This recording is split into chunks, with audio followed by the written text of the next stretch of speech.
Mga master, okay lang bang? Huwag niyong skip ang mga ad sa aking mga video kung okay lang mga master. Salamat sa solid na suporta po. Yon, what's up mga masters? Nandito na naman tayo sa panibagong araw, panibagong kabanata na naman ang pagsasama-samahan natin ngayon guys.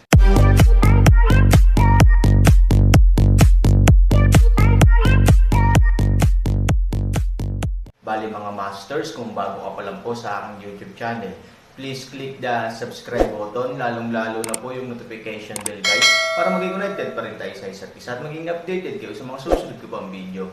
Bali mga masters, bago natin umpisahan ng kwento ay mag-shoutout po muna tayo para sa mga solid nating tagapakinig. Out kay Rico Der, shout out kay Randy Terencio. Yun na nga mga masters, no? Bali hindi na ito patagalin. In 3, 2, 1, let's go!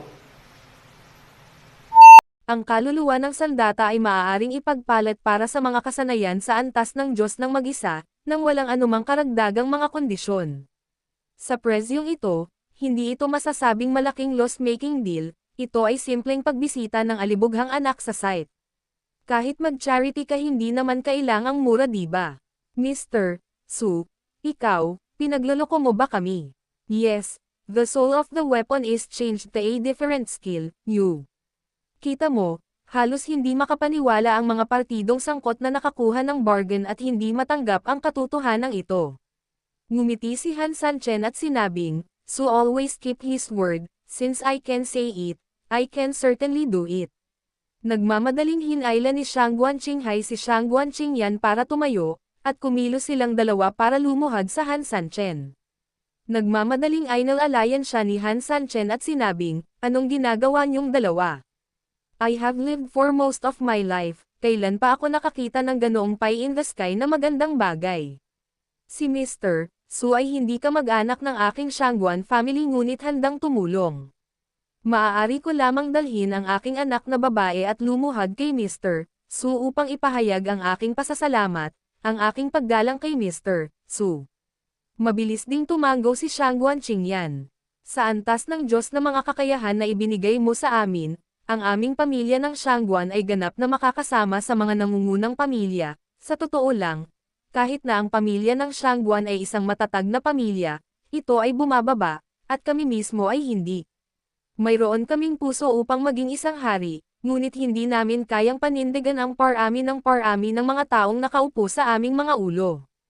Sumang-ayon si Shangguan Qinghai, "Oo, sa lupain ng mga demonyo, kapag may sumakay sa ulo mo, hindi lang ito insulto sa iyong dignidad, ang pinakamahalaga ay mawawalan ka ng buhay kung hindi ka mag-iingat." Actually, wala na akong extra god level skills, kasi naplano ko nang ibenta lahat ng extra noong ibenta ko sila, sabi ni Han Sanchen. Kumunot ang noo ni Shangguan Qingyan, "Wala ka na, kaya bakit ka pa pumayag na makipag-deal sa amin?" Medyo natarante din si Shangguan Qinghai, "Yes, Mr. Su, hindi mo ba kami niloloko? O baka naman hindi mo na kami hihintayin hanggang magkaroon ka ulit, di ba? Kung ganoon ang kaso, ito ay ganap na sira. Dapat mong malaman na ang mga kasanayan sa antas ng Diyos ay isang bagay na maaari lamang makatagpo ngunit hindi maaaring hanapin, maaari kang maghintay hanggang bukas, at biglang magkakaroon ng isa si Han Sanchen kapag siya ay sinuwerte, maaari ka ring maghintay ng daan-daang taon, at ang Han Sanchen ay hindi magkakaroon nito, isang pagkakataon. Sa makatuwid, ang bagay na ito, ay maaaring mawalan ng pag-asa sa mga tao. Nang makitang bagaman nag-aalala silang dalawa, hindi sila nalaglag, ngumiti si Han Sanchen at sinabing, "Hindi talaga ako nagbibiro, at wala talaga akong karagdagang kakayahan. Kaya, kung gusto kong makipag-deal sa iyo, maipapasa ko lang sa iyo ang ilan sa mga teknik na natutunan ko. Bagamat ako ang tunay na may-ari, hinahayaan ko kayong lahat na matuto, bukod pa rito, dapat din ninyong maunawaan na ang mga kasanayang ginagawa ko sa aking sarili ay tiyak na mas mahusay kaysa sa mga ibinebenta ko, kaya." Nang marinig ito, agad na tuwang-tuwa ang Shangguan Qinghai at Shangguan Qingyan. Paano sila magkakaroon ng ganoon kataas na pangangailangan? Nadama nila na hanggat maaari silang makakuha ng kasanayan sa antas ng Diyos at hindi matalo sa isang paghaharap sa iba, makukuha na nila ang gusto nila. Sinong mag-aakala na pagkatapos ng lahat ng mga paikot-ikot, talagang mas malakas ang kanilang kakayahan? Ang kabaitan ni Mr. Su ay hindi makakalimutan ng Shangguan family, please rest assured, Mr. Su, I will owe Mr. Su a great favor in the future. Kung ito ay gagamitin ng aking Shangguan family in the future, magtanong lang, at tiyak na dadaan sa apoy at tubig ang Shangguan family, no matter what. Shangguan Qinghai swore to Han Sanchen very sincerely. Siyempre pumayag si Shangguan Qingyan. After all, ang pagiging matali sa isang tulad ni Han Sanchen ay maaari lang maging blessing para sa Shangguan family. Hindi niya maiwasang mabigla kay Han Sanchen, pero hindi niya inaasahan na literal silang magsasama ng dalawa, kalye. Han Sanchen ngumiti, "Huwag kang tumawa ng masaya, baka ako ang nagdala ng kapahamakan sa'yo, magkaibigan na lang tayo, kung kailangan mo ng iyong tulong sa hinaharap, kailangan mo pa ring isaalang-alang ito ng naaangkop, realidad." Nagkatinginan sina Shangguan Qingyan at Shangguan Qinghai, bagamat napakabanayad ng mga salita ni Han Sanchen, naiintindihan pa rin ni Shangguan Qingyan ang kahulugan ng mga salita ni Han Sanchen. "Mr. Su, may tanong si Qingyan sa iyo." Ngumiti si Han Sanchen, magtanong. "Don't worry, this is not an inquiry about your identity, or is it an unannounced visit to your background. I just want you to think about a problem from our perspective." Para sa isang taong kasing bata ng Han Sanchen, ngunit nagtataglay ng napakaraming kasanayan sa antas ng Diyos, dapat na alam ng sino mang may utak na ang Han Sanchen ay tiyak na hindi simple. Gayunpaman, alam na alam din ni Shangguan Qingyan ang kanyang posisyon, siya ang nangangailangan, at sila ang mga nasasakupan, dahil hindi naman ito binanggit ng mga tao sa itaas niya, hindi na kailangan pang magtanong. Iba talaga ang inaalala niya. "Sabihin mo sa akin," ngumiti si Han Sanchen. "Kung ikaw ay nasa pamilyang Shangguan, na nahuhulog na, pipiliin mo bang magpatuloy sa paglubog at maghintay sa kamatayan, o sasamantalahin mo ba ang isang pagkakataon na maaaring maglagay sa iyo sa panganib at gumawa ng isang negal iligtas buhay na sugal?" Ngumiti si Shangguan Qingyan, "Daan." Ngumiti si Han Sanchen at sinabing, "Kung ako lang, dapat ang huli." Ang talamak na pagpapakamatay ang talagang pinakamasakit. Dahil haasay nito ang iyong kalooban, ganap na sisirain ang iyong kaisipan, at dahan-dahan kang uusad patungo sa kamatayan kung saan ang buhay ay mas masahol pa sa kamatayan. Sa makatuwid, ang mga taong determinado ay natural na nais na sakupin ang pagkakataong manalo sa isang laro, matalo man sila at least wala silang pagsisihan sa buhay. Sa kasong ito, hindi ba napakalinaw ng pagpili ng pamilyang Shangguan? Nakangiting sabi ni Shangguan Qingyan, "Hanggat hindi mo kami naaayawan, Mr. Su, ang pamilya ng Shangguan ay maaaring maging iyong kanang kamay." "Yes, if you don't mind, Mr. Su, willing ang Shangguan family na sumama sayo." Kung hinuhusgahan mula sa pagsubok ng pagbabago ng mga bagay ni Han Sanchen ngayon, gumawa si Han Sanchen ng napakagandang impresyon sa kanila. Ang taong ito ay hindi nang aapi sa iba, ni siya ay may ganap na dominanteng saloobin ng isang nakatataas na tao. Kapag nakikitungo sa mga taong tulad ni Han Sanchen, Shangguan Qinghai, isang matandang lalaki sa mundo, alam na ito ang pinakamalaki at pinakaangkop na pagkakataon para sa pamilya ng Shangguan. "Actually, you are also very sincere, otherwise, I really won't make any deal with you, tsaka ibibigay ko sa'yo ang mga natutunan ko." Sinabi ni Han Sanchen, "Gusto ko talaga at taos-pusong makipagkaibigan ang mga tao, ngunit hindi iyon nangangahulugan na gusto kitang hilahin pababa. Mr. Su, masyado kang mabait, gaya ng sinasabi ng matandang kasabihan, magkakasama ang mga panganib at gantimpala, walang makakaupaw ng ligtas sa Daoyutai. Oo, kung gusto ng Shangguan family natin na umunlad, hihipo din tayo ng cake ng iba, natural, maraming away." Habang nakatingin sa panata ng dalawang tao, ngumiti si Han Sanchen, "Kung gayon, gusto kong sabihin sa iyo, ang aking apelyido ay hindi Su, pero Han." "Han." Napatingin sa akin yung dalawang mag-ama and I looked at you, halatang hindi sila nag-react ng ilang sandali. "Oo, ang apelyido ko ay Han at ang ibinigay kong pangalan ay Sanchen." Nakangiting sabi ni Han Sanchen. Sa katunayan, kung ihahambing sa kasalukuyang pagganap ng pamilya Shangguan, pinagkakatiwalaan sila ni Han Sanchen. Mula sa simula hanggang sa huli ay napakasinsero ng kanilang mga mata na nagpapakitang sila ay sinsero. Sa makatuwid, tiyak na matutuwa si Han Sanchen na makita siya kung maaari siyang magkaroon ng isa pang kaibigan.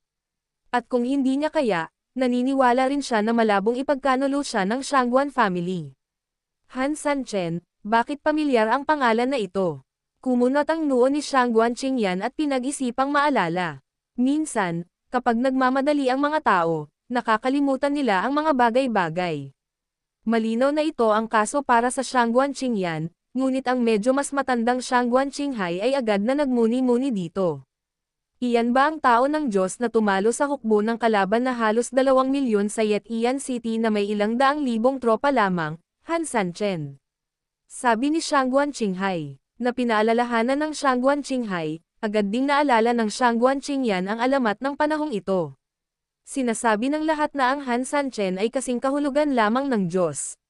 Siya ay pumasok sa lupain ng mga demonyo ng mag-isa, ngunit paulit-ulit na natalo ng lahat ng mga tagapagtanggol sa lupain ng mga demonyo.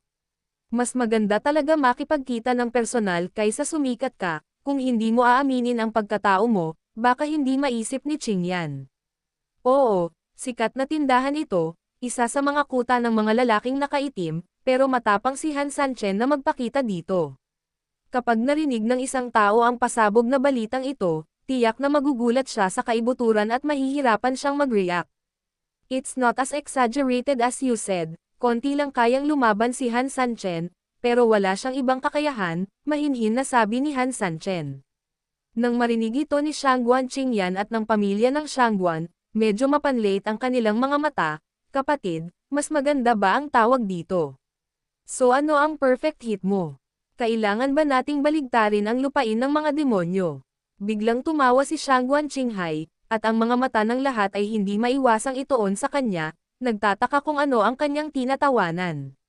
Sa totoo lang, kung iisipin mong mabuti, dapat asahan kang maging Han Sanchen, paliwanag ni Shangguan Qinghai. Sino ang napakagaling, nagtitinda ng mga galing sa Diyos tulad ng repolyo? Pinapakita lang nito na napakagaling ng taong ito, napakagaling na hindi na natin maintindihan ng mga ordinaryong tao. Kaya, para sa amin, isang napakahalagang bagay ang nakalilito sa aming mga mata, ngunit para sa Han Sanchen, ito ay isang walang kwentang bagay. Maliban sa iyo, kakaunti ang mga taong mapagbigay. Nakangiting tumango si Han Sanchen at tumingin sa Shangguan Qinghai, kailangang itayo muli ang lungsod ng Yetian pagkatapos ng sakuna, kaya kailangan kong pumunta sa sikat na tindahan para magnegosyo at makabawi ng pera. Tumango si Shangguan Qinghai, Sir, ang dahilan ng pagbebenta ng mga kasanayan ay para kumita, ngunit sa harap ng aking pamilya ng Shangguan, hindi siya kumukuha ng pera mula sa iyo.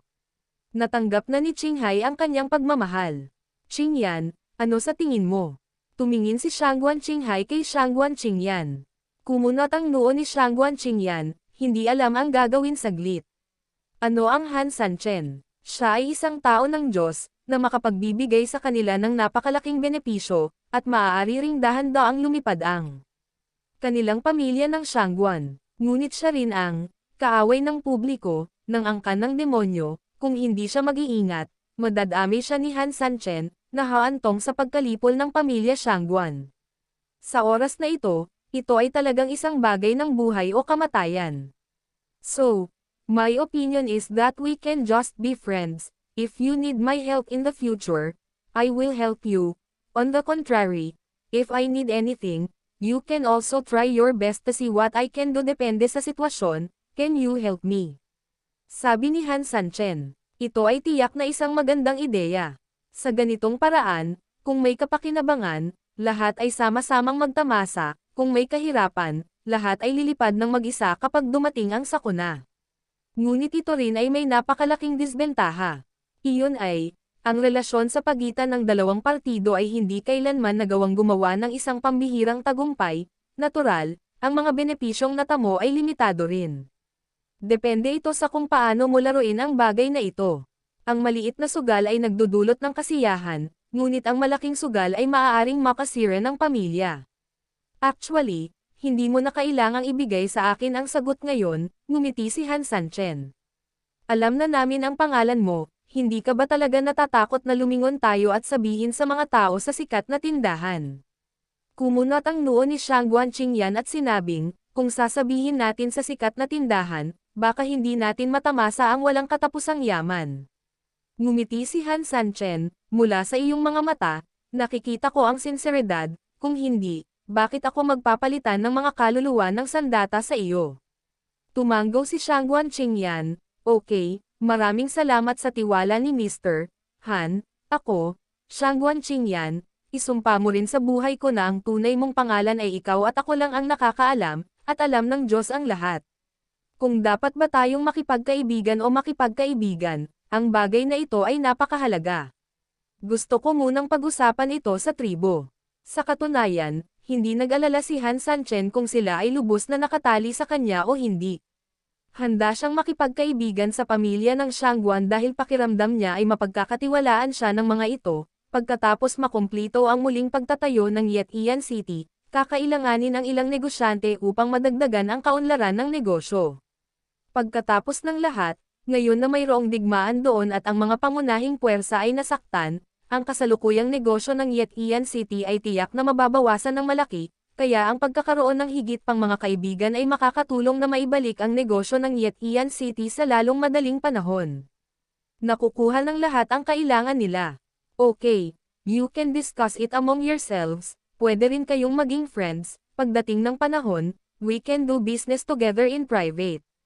Tinapos ni Han Sanchen ang kanyang mga salita at nakangiting sinabi, alam mo rin na pagkatapos makumplito ang pagtatayo ng Yetian City, ang ilang mga lugar ng negosyo ay mangangailangan ng isang tao na dumating, bumawi para dito. Pagdating ng panahon, magagawa mong kumita ng malaki sa pamamagitan ng palihim na pagpapatakbo. Ang pagiging bahagi ng negosyo ni Ye Tiancheng ay natural na isang magandang pagkakataon para umunlad muli ang pamilya Shangguan, naintindihan naman agad ng dalawa matapos maakit ni Han Sanchen. Tsaka, may isa pa, sabi ni Han Sanchen. Mr. Han, wala, ano pa bang meron kay Mr. Su? Mamaya, pakispread ang balita na binili ko ang Weapon Soul, simula bukas, magseseklusyon na rin ako sa kwarto para pag-aralan ang Weapon Soul, okay lang ba? Ah, Han Sanchen, ano ang ibig sabihin nito? Sa pag-urong sa oras na Yun ito. na nga mga masters, no? Bali panibagong kabanata na naman yung natapos natin ngayong gabi. Muli, maraming salamat po talaga sa walang sawang suporta po sa aking YouTube channel na talagang inaabangan nyo po ang bawat upload ko po. Bali mga masters, magkita-kita ulit po tayo bukas ng gabi at ngayon po ay magpapaalam po muna tayo. Bali mga masters, bye-bye!